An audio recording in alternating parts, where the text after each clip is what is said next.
Hello everyone, जय Hind and Vande Mataram. आज हम पढ़ेंगे पास्ट कॉन्टिन्यूअस टेंस के बारे में। तो पास्ट कॉन्टिन्यूअस टेंस को समझेंगे भी सही, देखेंगे उसकी पहचान को, उसके बारे में कि जो पास्ट कॉन्टिन्यूअस टेंस होता है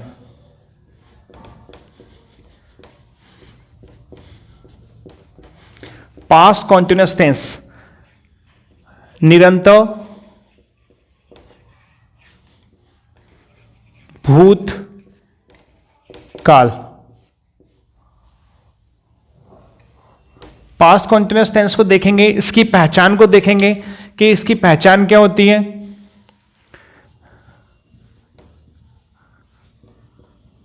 एक काम करते हैं, इसको लिखते हैं, एक से ही है, उसको अंडरलाइन करके समझते चलेंगे। ये तो पहचान हो गई। आइडेंटिफिकेशन की बात करते हैं।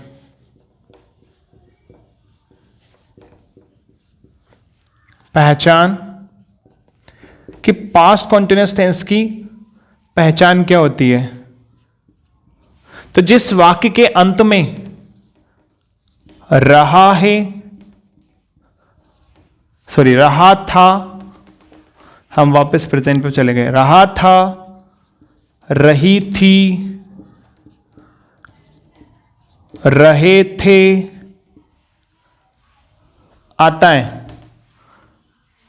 जिस वाक्य के अंत में रहा था, रही थी, रहे थे आता है, उसे हम पास्ट कॉन्टिन्यूअस टेंस में लेते हैं।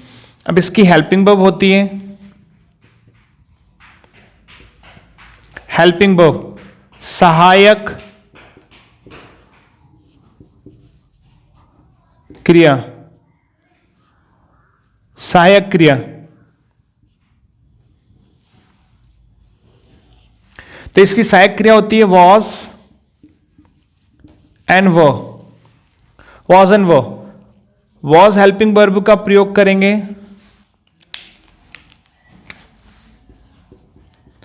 सिंगुलर प्लस आई सब्जेक्ट के साथ,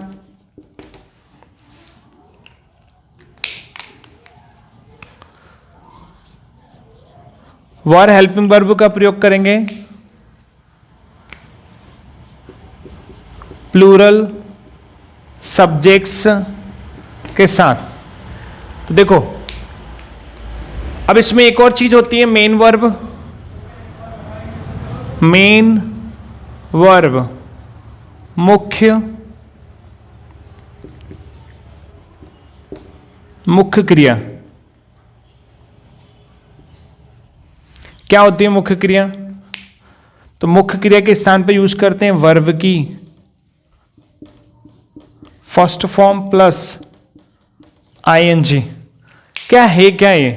तो पास्ट कॉन्टिन्यूअस टेंस, पास्ट मतलब होता है भूत, पास्ट मतलब होता है भूत, कॉन्टिन्यूअस मतलब निरंतर और टेंस मतलब काल।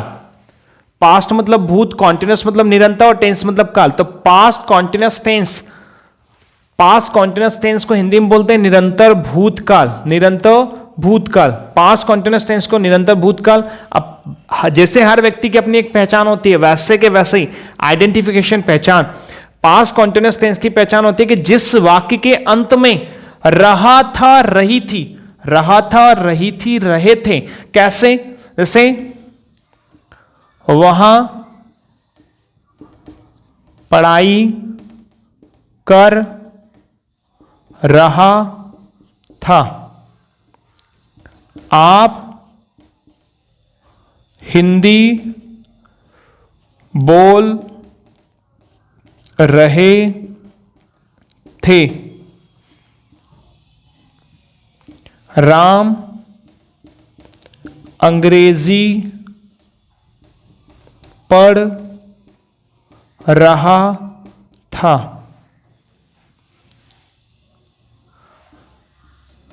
सीता खाना खा रही थी। देखो, हमने क्या बोला है कि जिस वाक्य के अंत में, ये हमारा एक वाक्य है, ये सारे वाक्य हैं, ये एक वाक्य, ये एक वाक्य, ये एक वाक्य, ये एक वाक्य। वाक्य की पहचान होती है कि वाक्य के अंत में फुल स्टॉप, क्वेश्चन मार्क या एक्सक्लेमेशन मार्क आता है तो वो वाक्य होता है, या फिर उससे एक पूर्ण अर्थ निकल रहा हो। तो अगर हमारे वाक्य के अंत में, ये हमारा वाक्य है, वाक्य के अंत में रहा था, रही थी, रहे थे, तो रहा था, देखो इसमें रहा था, वहां पढ़ाई कर रहा था, सीता खाना खा रही थी, आप हिंदी बोल रहे थे। तो अगर हमारे वाक्य के अंत में रहा था, रही थी, रहे थे आता है तो उसे हम पास्ट कॉन्टिन्यूअस टेंस में लेते हैं। अब पास्ट कॉन्टिन्यूअस टेंस में मान तो लिया, पर सेंटेंस किससे बनाएंगे? तो हेल्पिंग वर्ब। तो पास्ट कॉन्टिन्यूअस टेंस की हेल्पिंग वर्ब होती है was and were, was and were. अब वॉज हेल्पिंग वर्ब का, अब ऐसा तो है नहीं कि एक ही सेंटेंस में दोनों हेल्पिंग वर्ब यूज हो जाएगी, नहीं, पॉसिबल ही नहीं है। क्या होगा?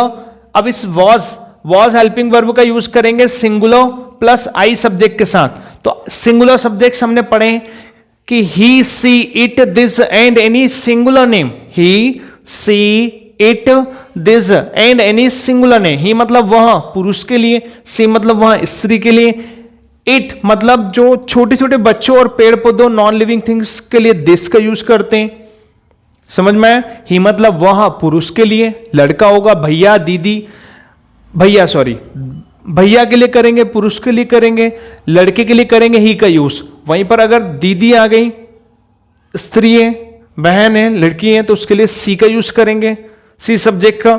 वहीं पर इट सब्जेक्ट का यूज करते हैं। जो छोटे छोटे बच्चे होते हैं, पेड़ पौधे होते हैं, पशु पक्षी होते हैं, उनके लिए इट सब्जेक्ट का यूज करते हैं। इट मतलब भी होता है यहां, इट यहां। वहीं पर नॉन लिविंग जो सब्जेक्ट्स होते हैं उनके लिए यूज करते हैं दिस मतलब भी होता है यहां। और जैसे हमने बोला ही मतलब होता है वहां, और सी मतलब भी होता है वहां, पर ये पुरुष के लिए यूज करते हैं ही, और सी करते हैं स्त्री के लिए। सिंपल है। अब यहीं पर एक तो सिंगुलर सब्जेक्ट तो हमारे समझ में आ गई, he, she, it, this and any singular name. अगर और डिटेल में समझना है तो हमारे प्रीवियस स्टार्टिंग जो टेंस के वीडियोस हैं उनको देख लीजिए, आपको अच्छे से समझ में जाएंगे। तो singular subject plus I subject, तो इसमें एक एडिशनल चीज है कि आई सब्जेक्ट के साथ भी हम वॉज हेल्पिंग वर्ब का यूज करेंगे। अब प्लूरल सब्जेक्ट हो गया, प्लूरल सब्जेक्ट के साथ वर हेल्पिंग वर्ब का करते हैं। अब प्लूरल सब्जेक्ट कौन कौन से होते हैं? I, we, you, they and any plural name.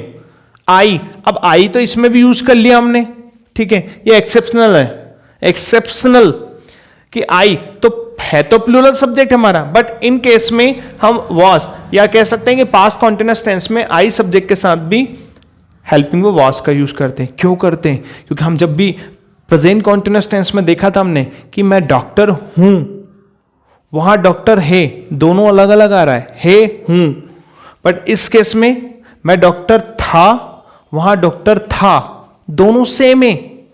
तो इसलिए हम सिंगुलर प्लस आई सब्जेक्ट के लिए साथ वॉज हेल्पिंग वर्ब का यूज करते हैं। वर हेल्पिंग वर्ब का यूज करते हैं प्लूरल सब्जेक्ट के साथ। प्लूरल सब्जेक्ट होते हैं हमारे I, we, you, they and any plural name. Main verb होती है वर्ब की first form plus ING. Main verb होती है वर्ब की फर्स्ट फॉर्म प्लस आईएनजी। अब ये तो हमारा बेसिक जानकारी हो गई पास्ट कॉन्टिन्यूअस टेंस के बारे में। आइए इसके कुछ एग्जांपल्स बनाते हैं। जैसे हमने कुछ एग्जांपल्स लिखे हैं, वहां पढ़ाई कर रहा था, तो इसी को बनाते हैं कि वहां पढ़ाई कर रहा था, तो वहां को बोलेंगे वहां पढ़ाई कर रहा था, भैया है तो यहां पे लिखेंगे ही। अब ही हमारा सिंगुलर सब्जेक्ट है तो हेल्पिंग वर्ब आएगा वॉज, ही वॉज, वहां पढ़ाई कर रहा था तो वहां भैया है ही तो ही लिखेंगे। सिंगुलर सब्जेक्ट है तो हेल्पिंग वर्ब आएगा वॉज, ही वॉज। पढ़ाई करने की वर्ब होती है स्टडी, ठीक है, पढ़ाई करना। यहीं पर एक और वर्ब होती है रीड। रीड का अर्थ भी होता है पढ़ना, पर पढ़ना मतलब बुक्स पढ़ना, किसी लैंग्वेज को पढ़ना। यहां भी पढ़ना होता है, पर ये पढ़ाई करना होता है, ये पढ़ना होता है, हिंदी पढ़ता है तो ये पढ़ना बुक्स वगैरह के लिए यूज करेंगे, ये स्टडी के लिए यूज करेंगे, नॉर्मल जो स्टडी करते हैं हम। तो ही वॉज यहां पे आएगा स्टडी, अब वर्ब की फर्स्ट फॉर्म प्लस आईएनजी, हमने बोला है वर्ब की फर्स्ट फॉर्म, तो वर्ब की फर्स्ट फॉर्म तो हो गया, पर इसमें आईएनजी भी लगाएंगे। ही वॉज स्टडिंग, खत्म। वहां पढ़ाई कर रहा था, तो वहां के लिए लिखेंगे ही हमारा सिंगुलर सब्जेक्ट है, तो इसके साथ आएगी helping verb was, he was. पढ़ाई करने की वर्ब होती है स्टडिंग।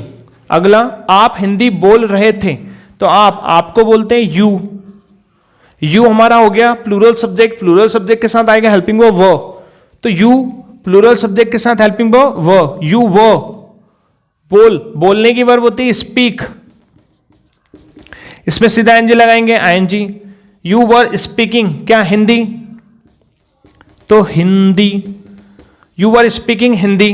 अगला, राम अंग्रेजी पढ़ रहा था, तो राम को राम हमारा सिंगुलर नेम है, तो राम हमारा सिंगुलर नेम है, तो सिंगुलर सब्जेक्ट के साथ helping verb was, Ram was.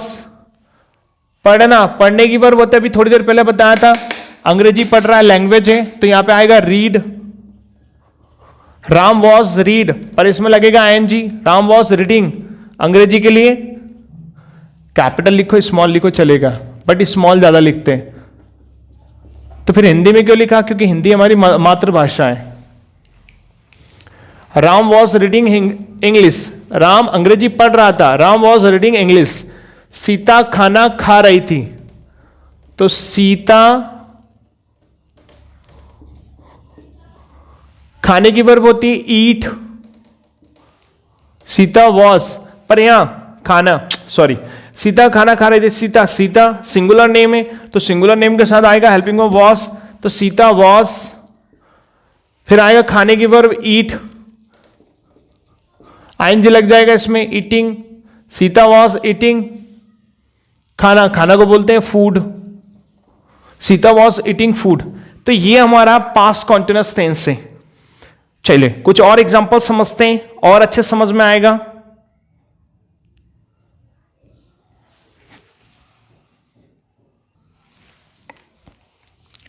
चलिए कुछ और एग्जांपल समझते हैं। से मैं अंग्रेजी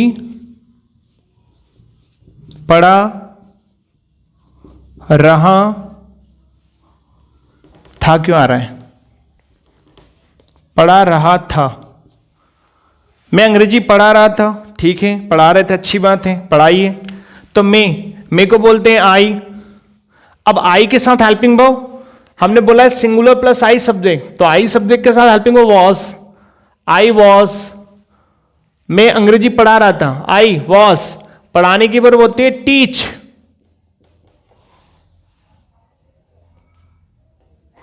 आई वॉज टीच, सीधे लगाएंगे आईएनजी, ये तो वर्ब की first form, I was teaching. अंग्रेजी को बोलेंगे इंग्लिश। अगला, मैं अंग्रेजी पढ़ा रहा था, आई वॉज टीचिंग इंग्लिश। इसके चाहे तो हम 6 बना सकते हैं। मैं अंग्रेजी नहीं पढ़ा था, मैं अंग्रेजी नहीं पढ़ा रहा था, आई वॉज। इस हेल्पिंग वर्ब के बाद लग जाएगा not, I was not teaching English. मैं अंग्रेजी नहीं पढ़ा रहा था, I was not teaching English. क्या मैं अंग्रेजी पढ़ा रहा था, इंट्रोगेटिव में हेल्पिंग वर्ब पहले जाएगा, was I teaching English, question mark. क्या मैं अंग्रेजी नहीं पढ़ा रहा था, वॉज, हेल्पिंग वर्ब पहले जाएगा, फिर आ जाएगा सब्जेक्ट, फिर नॉट, फिर main verb, was I not teaching, question mark. मैं अंग्रेजी कब पढ़ा रहा था, सबसे पहले WH word, when was I teaching English. मैं अंग्रेजी कब नहीं पढ़ा रहा था, when was I not teaching, question mark. तो ये इसके 6 प्रकार के सेंटेंस होते हैं। क्यों बनाया, बस जस्ट एक आइडिया के लिए कि आपको पता रहे कि इतने प्रकार के भी सेंटेंस होते हैं।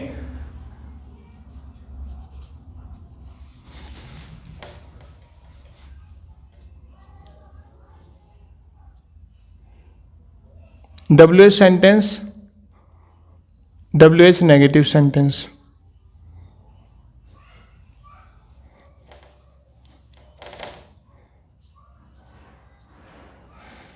चलिए आज की क्लास यहीं तक। नेक्स्ट वीडियो में हम इसके और एग्जाम में जो क्वेश्चंस पूछते हैं उन क्वेश्चन को डिस्कस करेंगे। चलिए, आई होप आज की क्लास आपको अच्छी लगी होगी। अगर आज की क्लास आपको अच्छी लगी है तो इस वीडियो को लाइक करें, हमारे चैनल को सब्सक्राइब करें और भी लोगों तक शेयर करें। मिलते हैं नए वीडियो के साथ, तब तक के लिए अपना ख्याल रखें। जय हिंद, वंदे मातरम।